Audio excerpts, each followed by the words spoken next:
जिस गड्डी च हथ रखा पिया ने इसी गड्डी ने पिया कि रिव्यू किनो एसी ने किनो जी रिव्यू जी बिल्कुल। अच्छा केड़ा मॉडल प्राइस 9,60,000 तकरीबन 9 ਤੋਂ 10 ਲੱਖ ਦੇ ਦਰਮਿਆਨ ਹੋਸੀ। वही पैसे मैं तो सचा देवां गला करसा खरियां साफ सचियां ते सुचिया अस्सलाम वालेकुम वीरो भराओ भैणो क्या हाल है ठीक हो राजी बाजी हो माशाल्लाह जी। इस टाइम मैं अपने इलाके में खलोता पिया और इस जगह च एतवार बाजार लगना है। पूरे पाकिस्तान में दुनिया आनी है इतने कोई गड्डियां बेचने आना है कोई गड्डियां किनने आना है। एक गड्डी मेरे को खलोती पे कंटेंट क्रिएट पे करने तो मेरे नाल एक वीर भरा आया तो आखना इस गड्डी ने जरा रिव्यू करने मैं चलो जी किनने तां की हो गया असन की विनना असन केड़ा बिल आना है गल्लां ही चार कर दियां ना तिन्हां ना काम करदे हो विनना तुसां ना काम करदे हो विनना ते अस हमारे होर इस तो बड़ी खुशी की गल केड़ी होनी है जी। अस्सलाम वालेकुम। वालेकुम सलाम जी। तुसां ना की बिलाल राजपूत मेरा नाम है। बिलाल भाई कितने टाइम चो ऑलरेडी गड्डियां काम पे कर रहे 6-7 साल हो गए तकरीबन। 7 साल हो गए ए जिस गड्डी च हथ रखा पिया ने इसी गड्डी ने पिया कि रिव्यू किनो एसी ने किनो जी रिव्यू जी बिल्कुल। अच्छा ये केड़ा मॉडल है ये 2001 मॉडल होंडा सिविक है। इस विच केड़ी खास गल है इस खाल गल ये वे कि 2001 मॉडल है हिसाब लगा के कितनी पुरानी गड्डी है ठीक है। दूआ इस चे वे कि गड्डी चे अली तक अपनी जैनवन हालत चे वे इसना रूम इसकी विंड स्क्रीन इसने छत इसना बोनट इसनी ओ साइड 70% बारू भी गड्डी जानी है नहीं।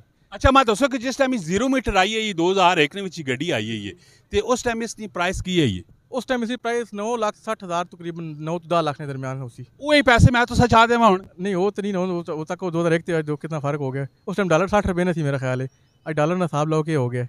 यानी कि गड्डियां किन की कदी तुसा राग भी सटा है ना जिस तरह सोना महंगा होना है जिस तरह जायदाद वेजी होनी महंगी होनी है इसी तरह गड्डियां महंगी होनी गड्डियां बिल्कुल महंगी होनी। इस टाइम जो टाइम है लोग तुसा कोल फालतू पैसे है ने तुसी गड्डी किन के इन्वेस्ट करके खलार छटो इंशाल्लाह उतनी वैसी तले ना सी।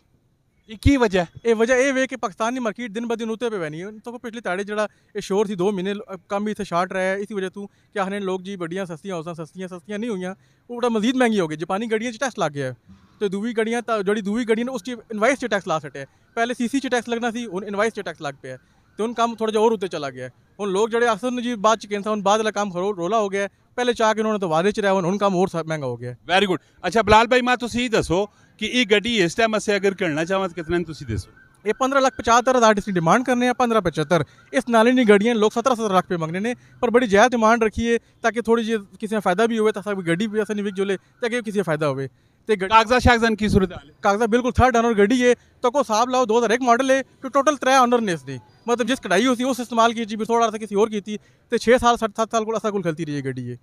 फाइनल कितने चाहते फाइनल बिल्कुल फाइनल चाहिए 15 लाख नहीं दे सा गड्डी है।